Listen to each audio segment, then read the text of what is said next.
네, 이제 소득세 실습의 이제 마지막 부분이 되겠습니다. 연말정산.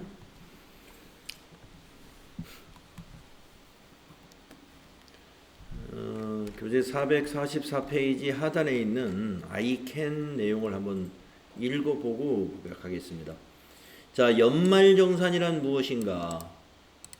연말정산은 원천징수 의무자가 근로자의 해당 과세기간 근로소득액 또는 중도에 퇴직하는 경우에는 퇴직한 달까지의 해당 과세기간 근로소득금액에 대해 그 근로자가 제출한 소득공제신고서 등의 내용에 따라 부담하여야 할 소득세를 확정하는 제도입니다.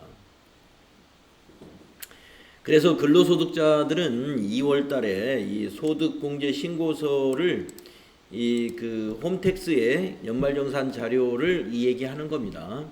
네, 거기에서 다운받아 가지고 회사의 연말정산 담당자한테 전달을 해주거나 아니면 본인이 하는 방법도 있다고 그래요. 개별적으로 하기 어려우면 회사에서 급여 담당자가 대신 해준다.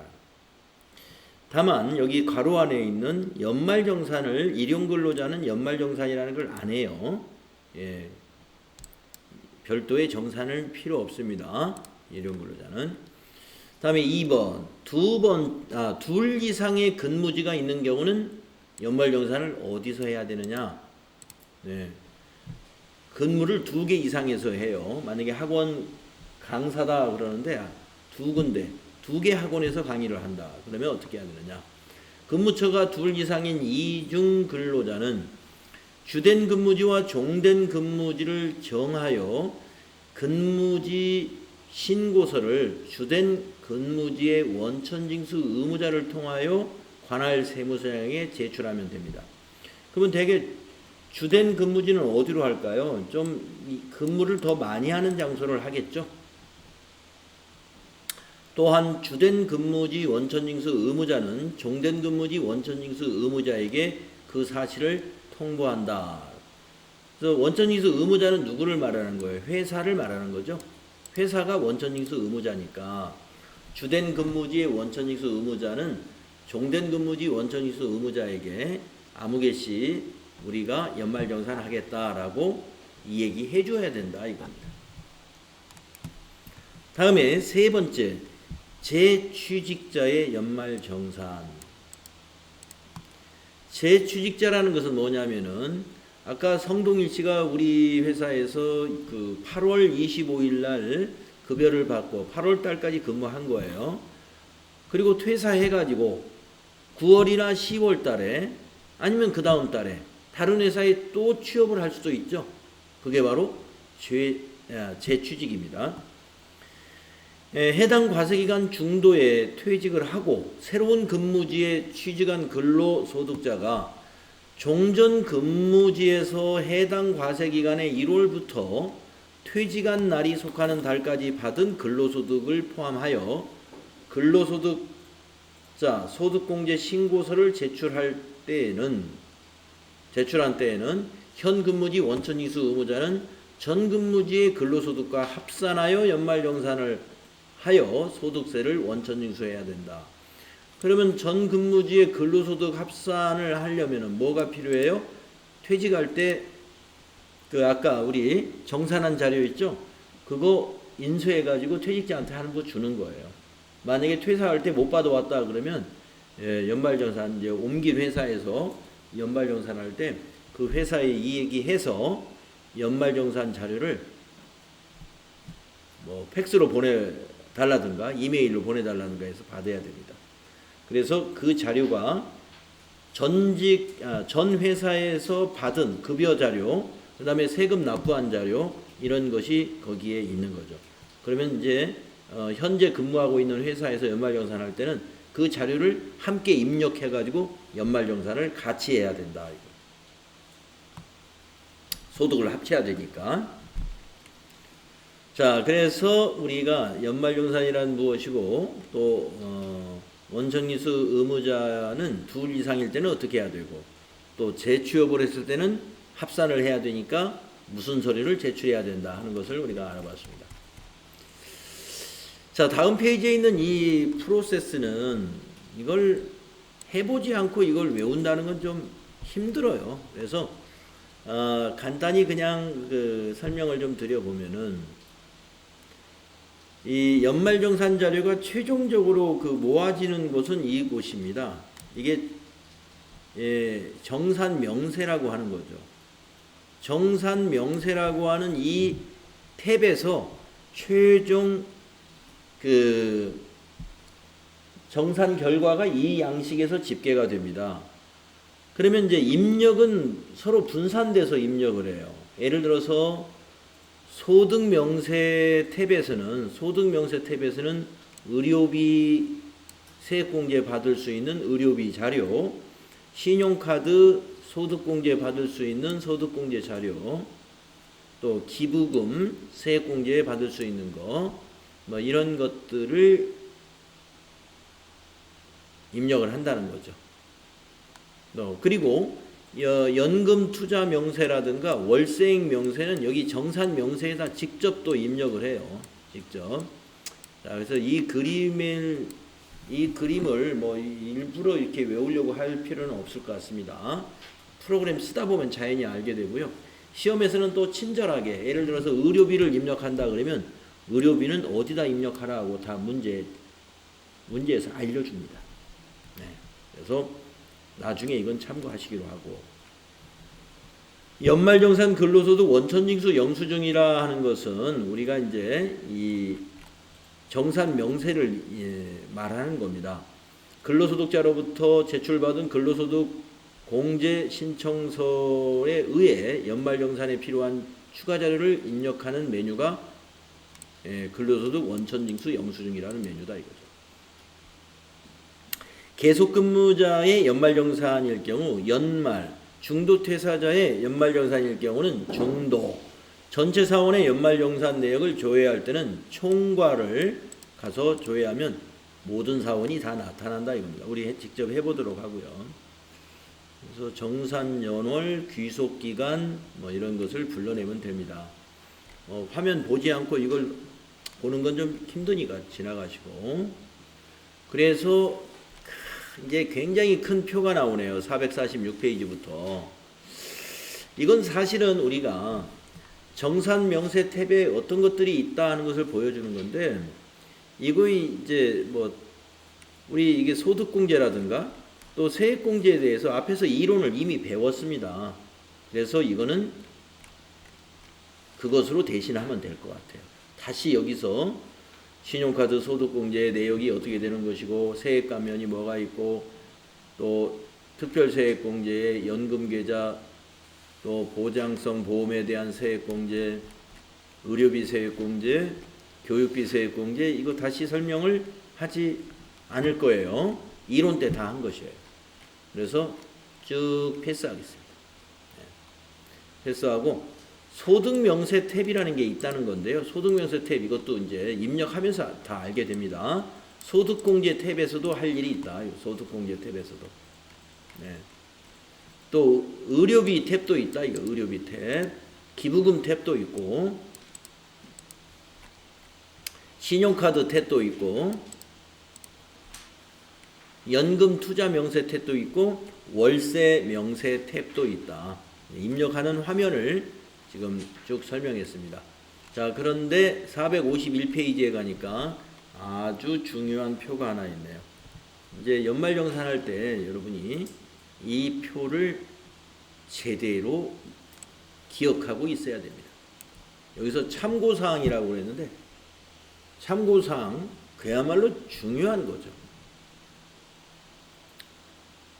왜 그러냐 하면은 이제 그 자료를 보고서 보험료 자료를 보고 우리가 입력을 할 텐데 보험료를 입력을 할 때 판단을 잘 해라 이겁니다. 그 판단의 기준이 여기 나와 있습니다.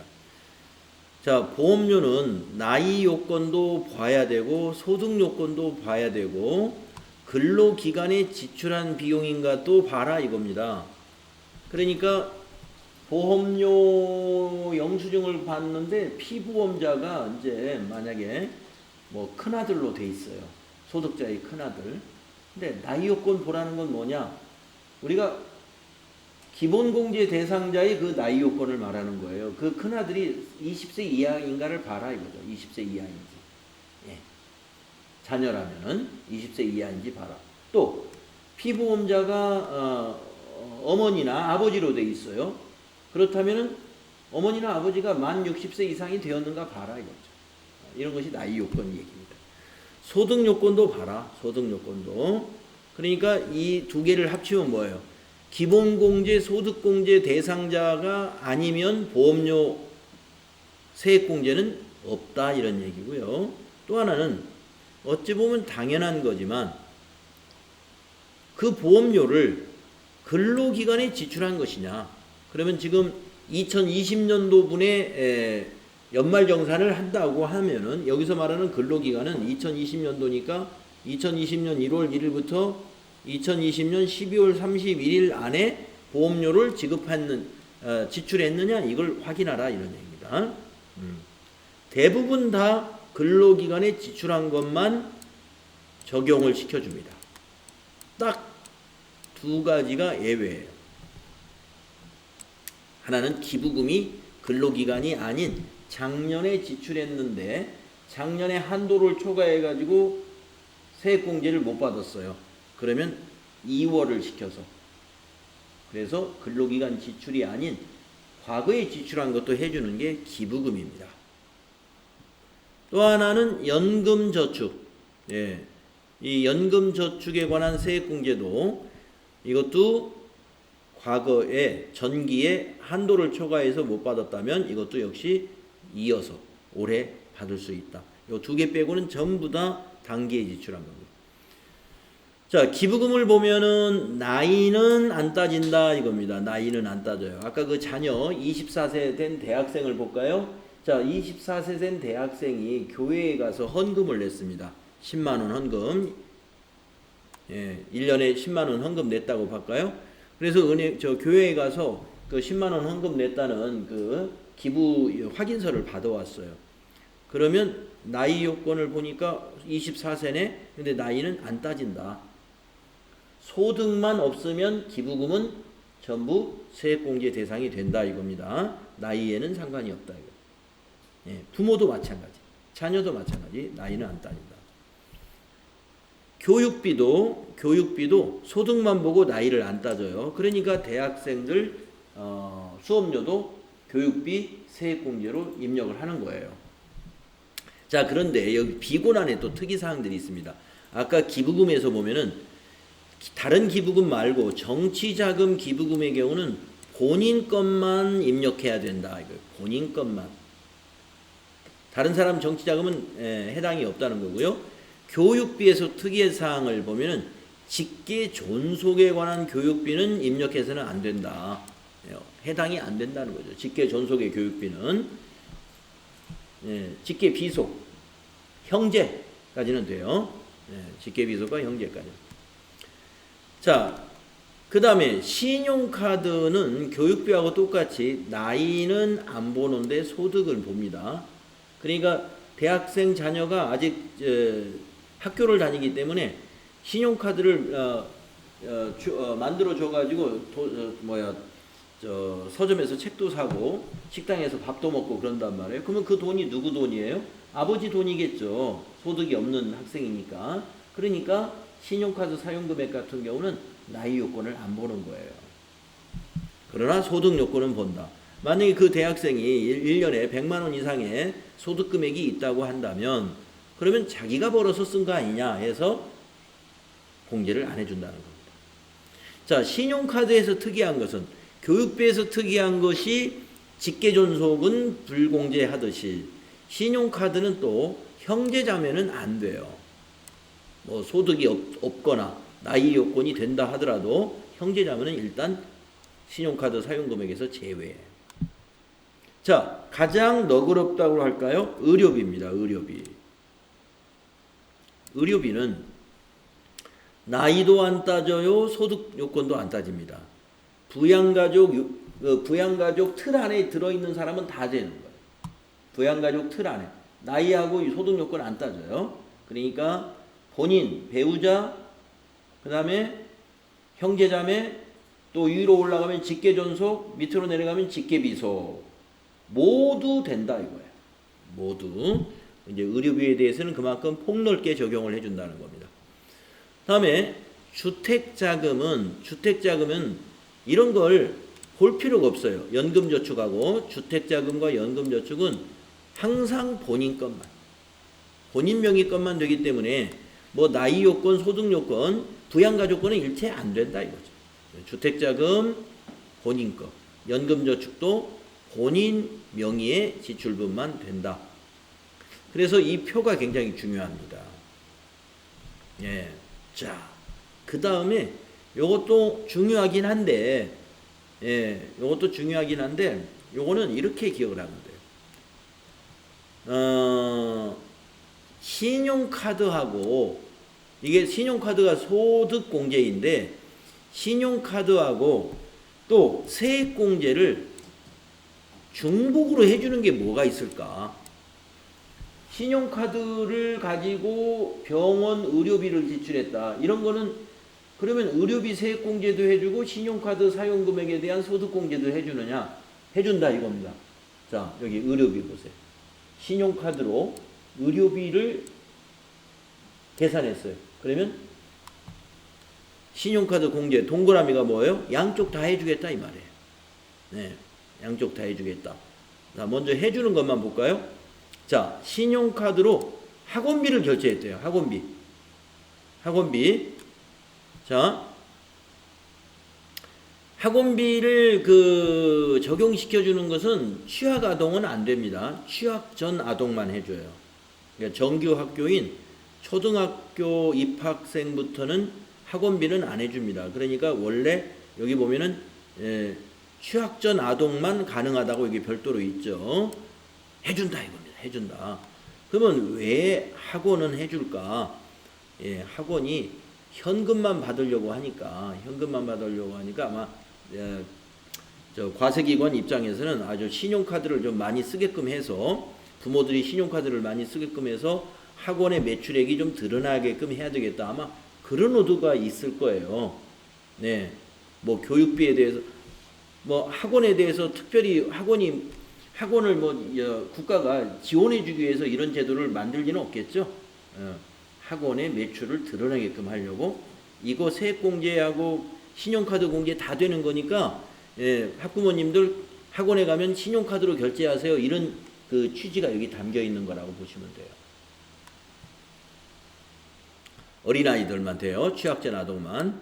근데 의료비도 사실은 이제 병원인데 의료비도 어떻게 생각하면 학원하고 똑같이 볼 수 있습니다. 병원에서 현금만 받으려고 하는 수도 있죠. 개인 사업자니까.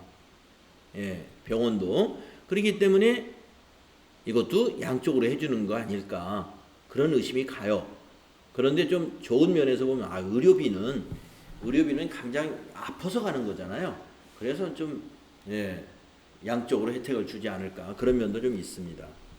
자, 그 다음에 신용카드로 교복구입비. 이건 교육비의 일환이죠. 아까 초중고생의 경우는 교육비 신용카드로 결제해도 신용카드 공제도 안 되고 세액공제도 안 해줍니다. 둘 다 안 돼요. 그런데 취약전 아동만 해주는데 교복은 어떻게 돼요? 초등학생은 안 되는 거죠. 중고생만 됩니다. 중고생만.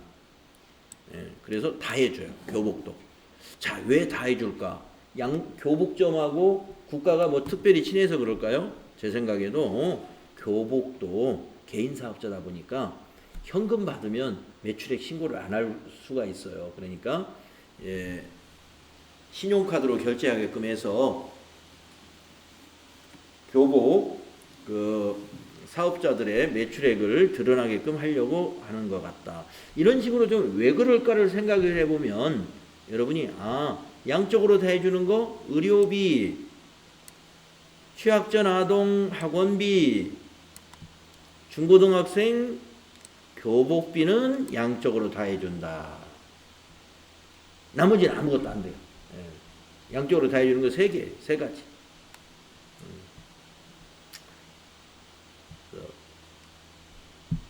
그러니까 의료비를 신용카드로 결제했다 하더라도 의료비에도 입력하고 신용카드에도 입력해라 이 말입니다.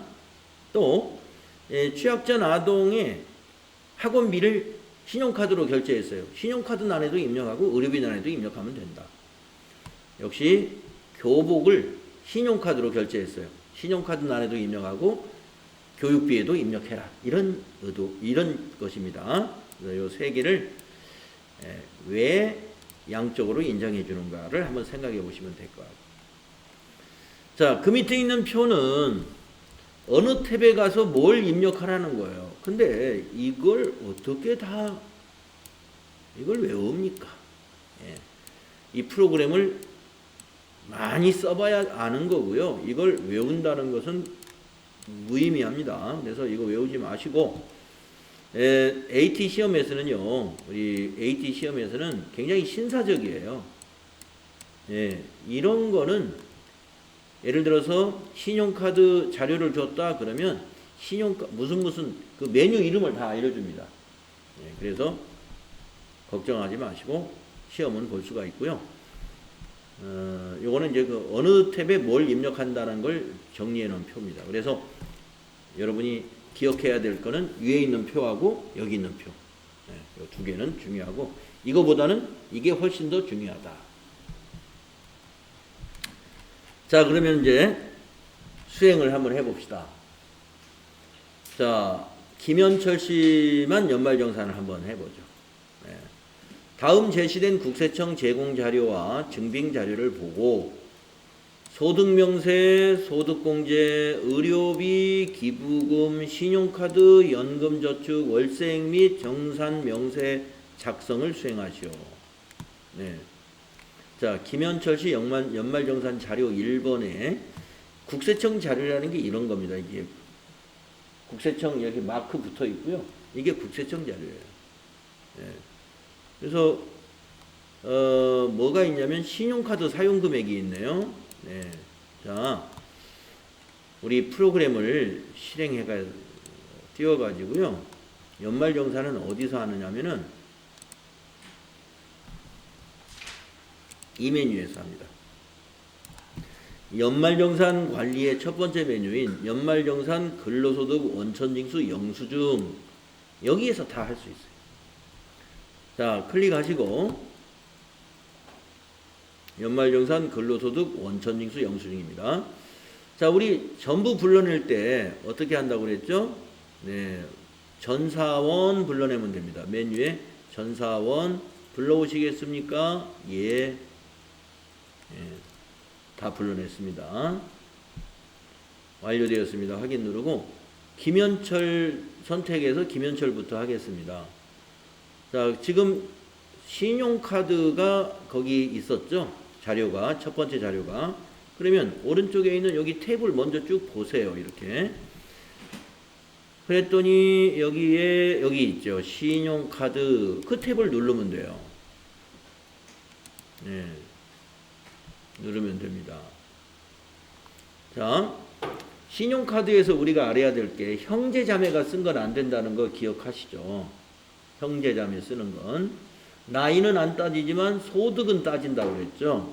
요걸 알아야 이 자료를 보고 판단이 가능합니다. 자, 사용자가 누구냐면 김현철이면 본인이네요. 본인은 무조건 되죠. 사용자가 본인이니까. 본인은 무조건 되니까. 자, 그런데 이 신용카드 사용 내역을 국세청에서 인쇄를 해보니까 일반으로 쓴 게 1,600만 원이고요. 전통시장에서 쓴 게 200이에요. 대중교통에서 쓴 게 100이에요. 이것을 나누어 입력해야 돼요. 나누어서. 지금 이건 사용 내역이고요. 사용 내역이고 여기 집계된 게 여기에 있습니다. 그래서 합계가 1,900이죠. 1,900 중에서 1,600, 200, 100을 나누어 입력을 하게 됩니다. 어디다 입력하느냐? 자, 여러분 여기 신용카드로 들어왔죠? 여기 공제 대상자에서 김현철이 나타나 있네요. 자, 그러면은 우리 신용카드가 어디 있느냐? 여기에 있습니다. 6번 신용카드.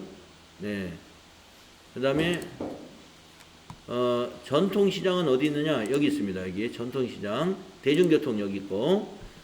자, 그러면은 6번 신용카드는 뭐냐면 그냥 일반이에요. 일반. 거기다가 한번 넣어볼까요? 어디 자료가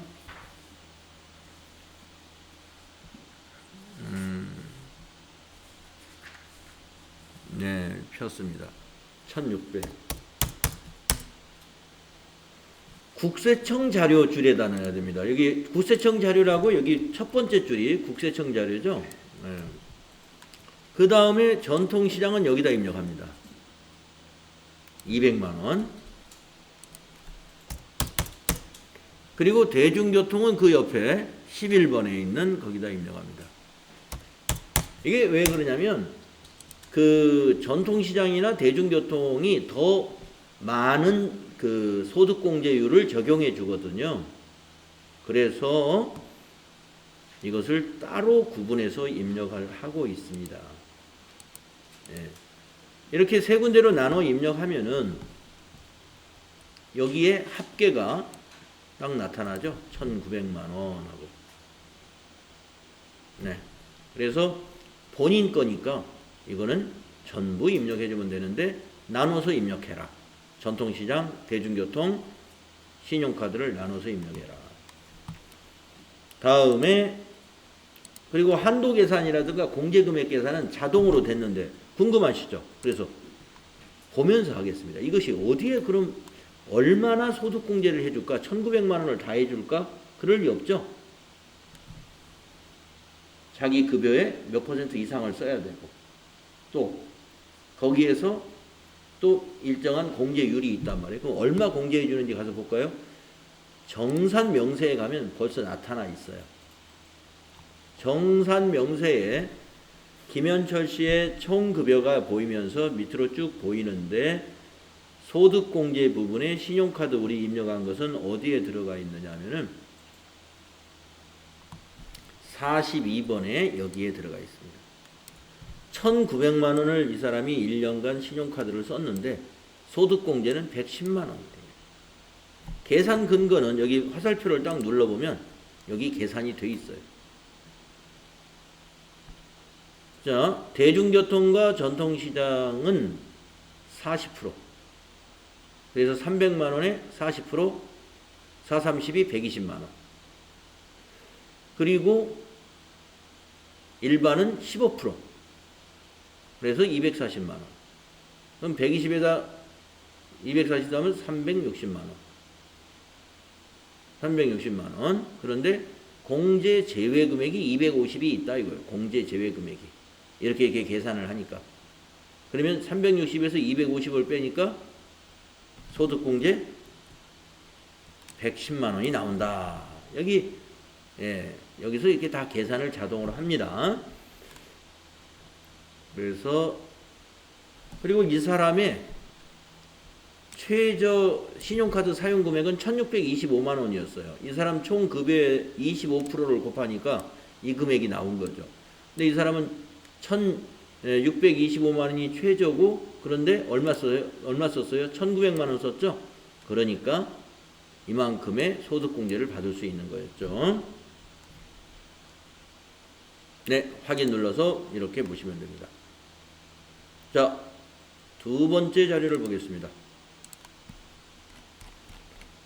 453페이지에 자료 2번을 보면은 현금 영수증이 하나 있습니다.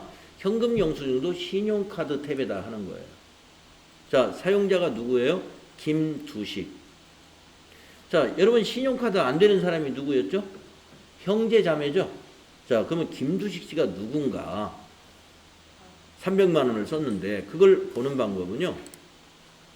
여기에 소득 명세로 가볼까요? 소득 명세. 죄송합니다. 소득 공제. 소득 공제에 가면 여기 그 부양가족 임명한 게 다 나와 있어요. 그래서 김두식이라는 사람을 보면은 대략 누군지 알 수 있습니다. 여기에 60세 이상 하니까 아버지죠. 아버지 보니까. 그래서 소득이 이 사람이 있었다면은 기본이 뭐라고 돼 있어요? 소득이 있으면 여기 기본이 여기 김장희 씨처럼 부라고 돼 있어야죠. 그런데 소득이 없으니까 60세 이상으로 돼 있잖아요. 그러니까 김두식 씨의 현금 영수증은 입력을 하는 거예요. 만약에 김두식 씨가 여기에 부라고 돼 있으면 입력하면 안 돼요. 왜냐하면 소득이 있는 사람이니까. 그래서 왜 소득이 있는 사람이라는 걸 알 수 있냐면 나이가 39년생이란 말이에요. 39년생인데 기본공제가 아니라고 부라고 되어 있다면 이유는 소득 때문에 그런 것이다. 이걸 우리가 알 수가 있죠. 자, 그래서 다시 입력을 가러 가겠습니다. 신용카드 가가지고 김현철 씨 밑에다가 여기 추가를 해야 되겠죠? 여기를 더블 클릭합니다. 김현철 씨 밑에 더블 클릭해보세요. 본인 밑에서 더블 클릭해보세요. 본인 밑에서. 그러면은 가족관계가 나오는데 거기서 김두식 맨 위에 있네요. 1001번 선택하고 확인하면은 김두식 씨가 여기 나타납니다. 국세청 자료니까 국세청 줄에다가 입력을 하시는데 현금 영수증은 바로 이 자리죠. 여기다가 300만 원 입력하면 됩니다. 3 플러스 플러스. 그렇게 되면 이제 김현철 씨 본인 거하고 합쳐져 가지고 정산 명세에 가보면 아까 110보다 더 늘었겠죠. 예, 202만 5천 원이 됐네요. 소득공제가. 이렇게 입력하는 대로 즉각 정산 명세에 그 결과가 반영이 됩니다.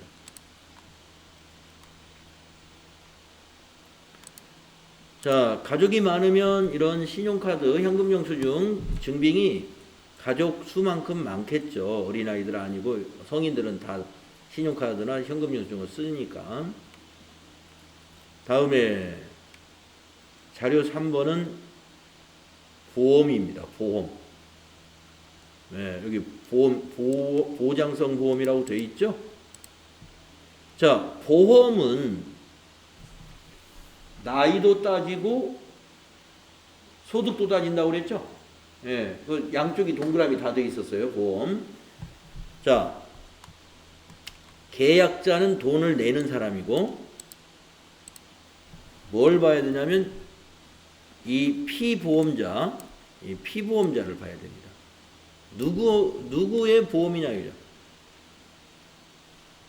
김현철 본인이니까 당연히 본인 거는 되죠. 박정은, 김재철을 확인해야 돼요. 박정은, 김재철.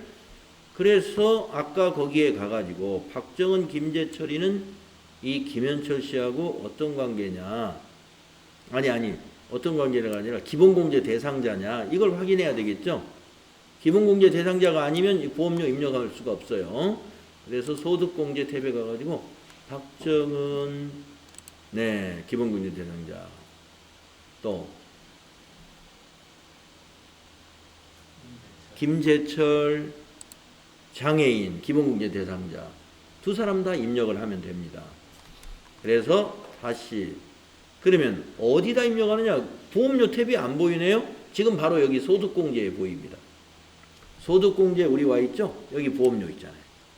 네. 자, 그래서 박정은 국세청 자료 여기다가 보장성 여기다 입력하면 되죠. 그래서 보장성에다 입력하겠습니다. 박정은 보장성 70만 원. 그리고 김재철 장애인이죠. 장애인 보장성이니까 김재철은 어디다 입력하냐면 여기다 입력해야 됩니다. 장애인 칸에다가 90만 원. 한도가 장애인 한도 보장성 그 다음에 일반 보장성 한도가 각각 있기 때문에 나누어 입력하는 거예요. 그 다음에 본인 거 넣어야죠. 80만 원 김현철 보장성 국세청 자료에다가 줄에다가 80만 원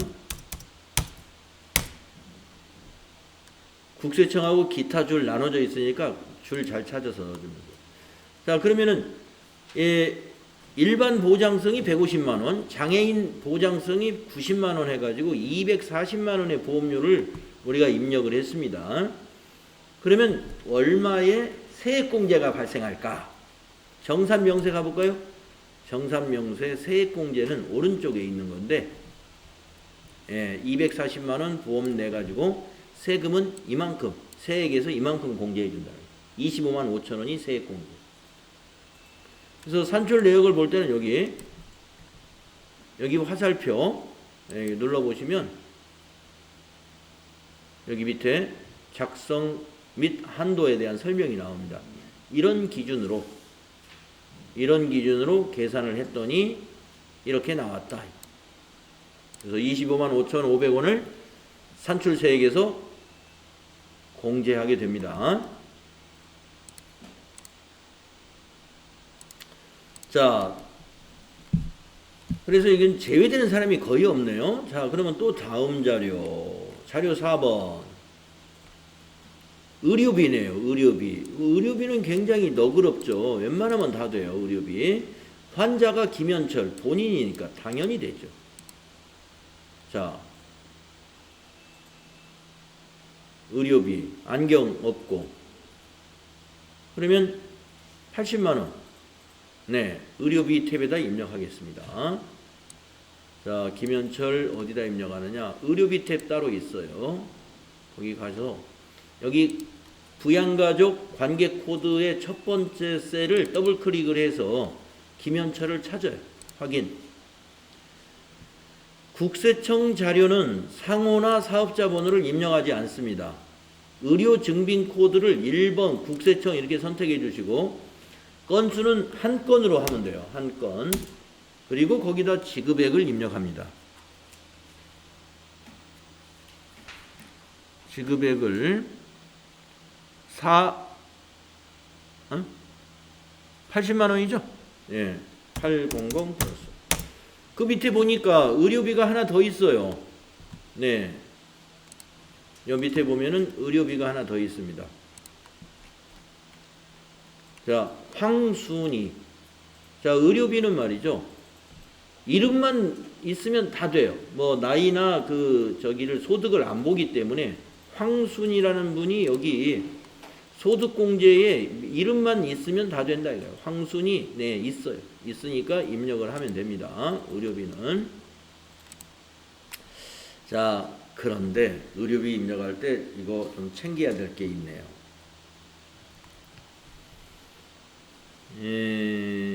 이런 걸 잘 봐야 됩니다.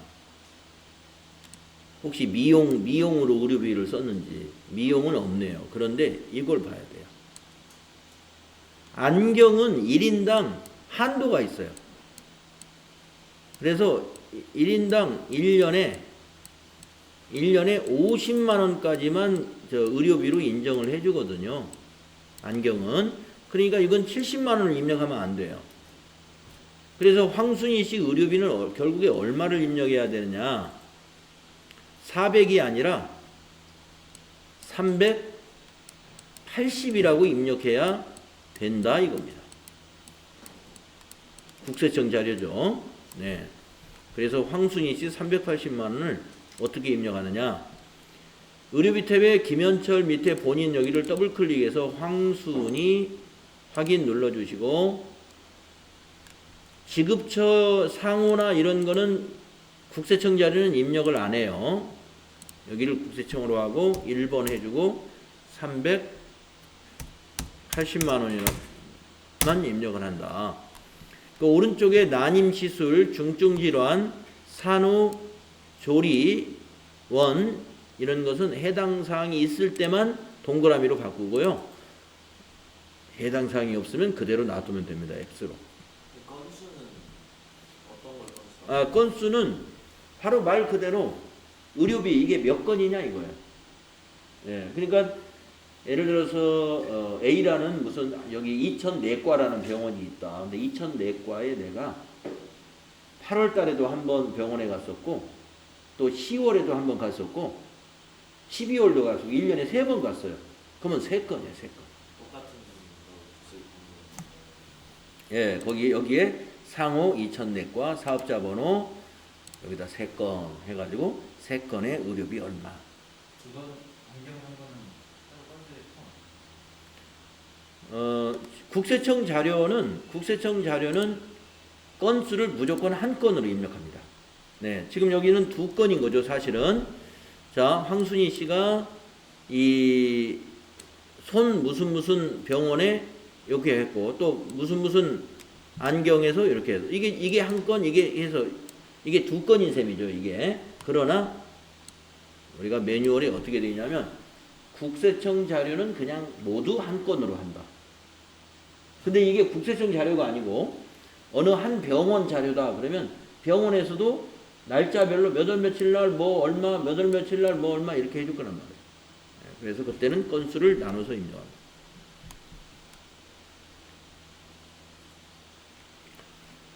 자, 다음에 자료 6번. 교육비. 교육비는 안 되는 사람이 있죠? 직계 존속은 안 된다. 직계 존속은 안 된다. 그리고 대학원은 본인 것만 된다. 대학원은 본인 것만 된다. 대학원은. 근데 지금 보니까 자료 6번의 교육비인데 성명이 김장일입니다. 학생이 김장일이라는 거죠. 근데 교육비가 대학원이에요. 그래서 이건 안 됩니다. 예, 입력을 안 해야 돼요. 아까 우리 그 정리된 표에 교육비에서 대학원 교육비는 본인이다. 이거 혹시 비고에 혹시 있었나요? 나오지 않았나요? 예. 그 표에는 없었나요? 표에는 없었다면은 이번에 알아두세요. 예, 대학원 교육비는 소득자 본인에 대해서만 하고요. 자녀는 대학교까지만 해줍니다. 대학교까지. 그래서 김장일이는 보니까 주민번호 보니까 자녀인데 입력을 안 한다는 거. 해서는 안 돼요. 우리가 아마 교육비 세액공제 거기 그 부분에 그 부분 설명이 있었어요. 설명이 있었는데 아까 그 표에는 없었던 것 같은데 찾아보시면 있습니다.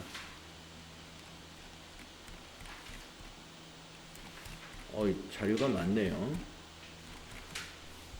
자, 그 다음에 자료 7번 김차일.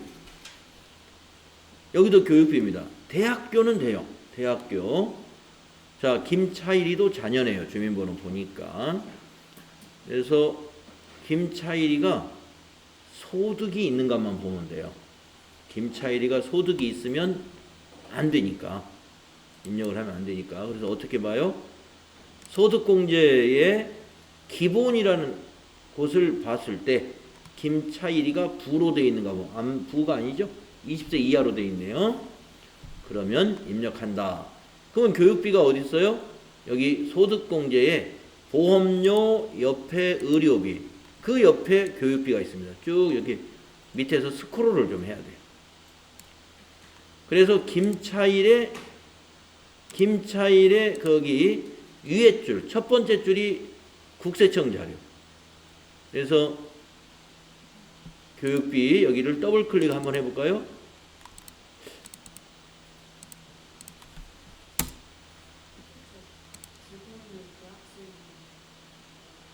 여기 9분, 그렇죠. 자, 9분란에서 대학생을 선택을 해줄까요? 네, 그리고 위로 올라가서 여기다가, 왜 여기다 하면은 스크롤을 이렇게 해볼까요? 네, 국세청. 그 밑에 줄은 기타, 이렇게 돼요. 그러니까 국세청에다가 입력합니다. 850만 원이죠. 네, 입력하고 나면 됩니다. 자, 그러면 교육비 우리 850만 원 넣어가지고 세액공제 얼마 받는가 한번 볼까요? 이 김현철 씨의 경우에 정산명세 가가지고요.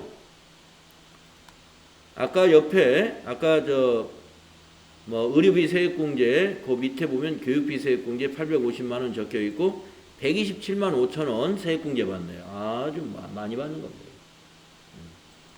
세금에서 120만 원 공제라는 건 굉장히 큰 거죠. 자, 그 다음에 자료가 8번. 기부금이요. 기부금. 자, 기부자가 누군가 국세청 자료고 김현철 본인입니다. 두 건이네요. 정치자금 30만 원에 대한적십자 법정기부금 20만 원, 합의 50만 원입니다. 자, 기부금 탭이 있었죠. 자, 기부금 탭을 누릅니다. 그래서 관계를 더블 클릭하면 관계 밑에 셀에서 더블 클릭해서 김현철을 확인해 줍니다. 그러면 들어갔죠? 자, 국세청 자료는 기부처나 상호를 입력하지 않아요. 그런데 코드, 이 코드란에서 좀 멈춰가지고 밑에 메시지 보세요. 여기서 나눠야 됩니다. 자, 먼저 정치자금부터 넣어볼까요? 20번을 입력합니다. 20번. 건수 한 건, 국세청 자료는 한 건으로. 기부 대상 금액이 기부금이에요. 그래서 정치자금 기부가 30만 원. 엔터. 금전이니까 금전에서 엔터. 줄 바꿔서 한 번 더 내야죠. 더블 클릭해서 또 본인.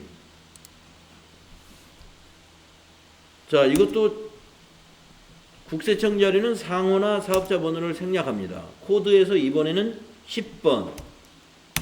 10번이 뭐냐? 대한적십자는 법정 기부 기관이기 때문에 법정 기부금이다라는 의미입니다. 건수 한 건, 금액은 20만 원. 이렇게 정치자금하고 나누어서 넣어줘야 됩니다. 그래서 이제 여기 유형에 보면은요, 예, 법정 외에도 유형에 보면은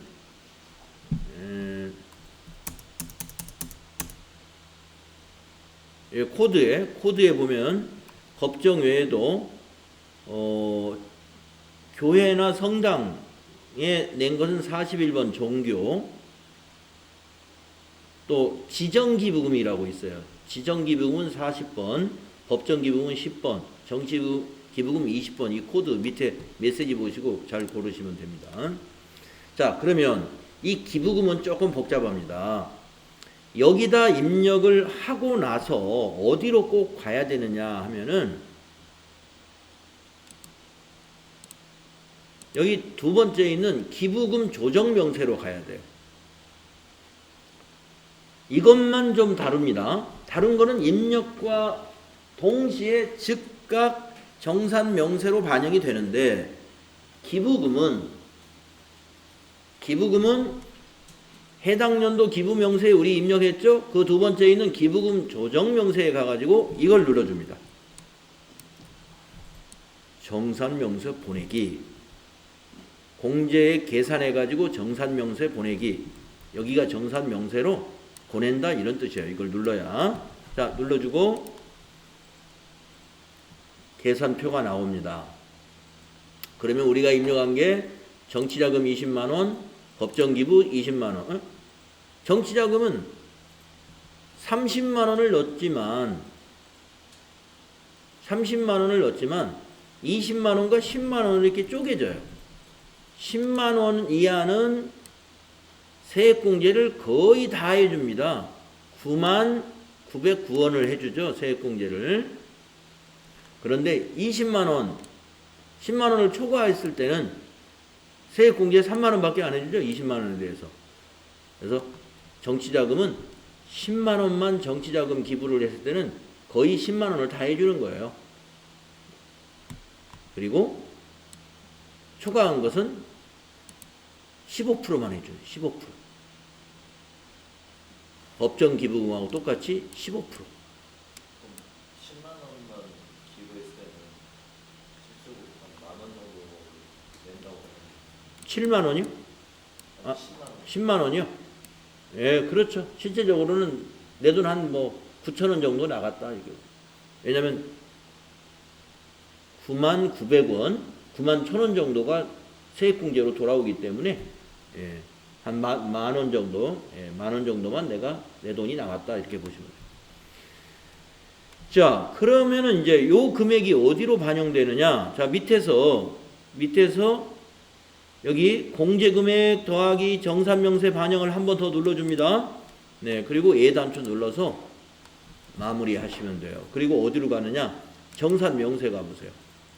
정산명세에 기부금 63번 여기에 보면은 10만원 이하 정치자금에서 99,900원에 10만원 초과한 정치자금에서 3만원에 그 다음에 법정 기부금 20만원에서 3만원 해가지고 이렇게 약 15만원 세액공제를 받게 되는 겁니다.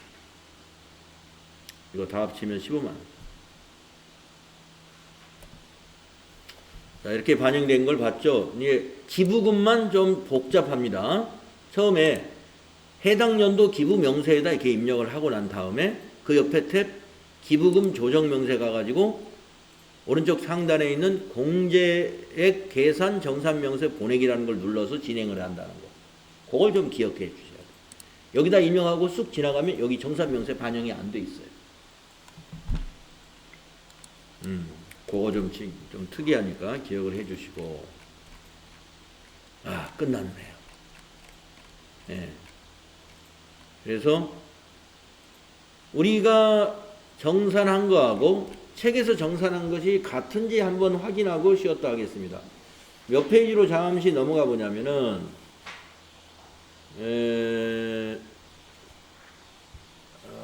결과가 저 뒤에 있겠죠. 예.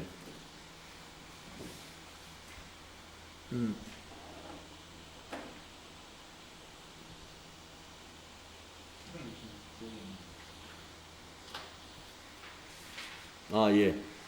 한번 466쪽 가고 466쪽에 뭐만 보면 돼요? 여기 결정사항만 보면 예, 우리하고 맞는가 결정사항만 확인해 보면 됩니다. 853269 예. 정산명세 가가지고 예, 853269 예, 정확히 맞았네요.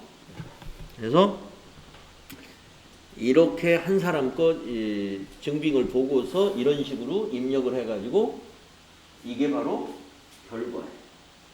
결과. 그래서 이분은 2월 달에 200만 원, 209만 80원을 세금을 급여받으면서 같이 돈을 돌려받게 되는 거죠. 자, 쉬었다가 다음 시간에 하겠습니다.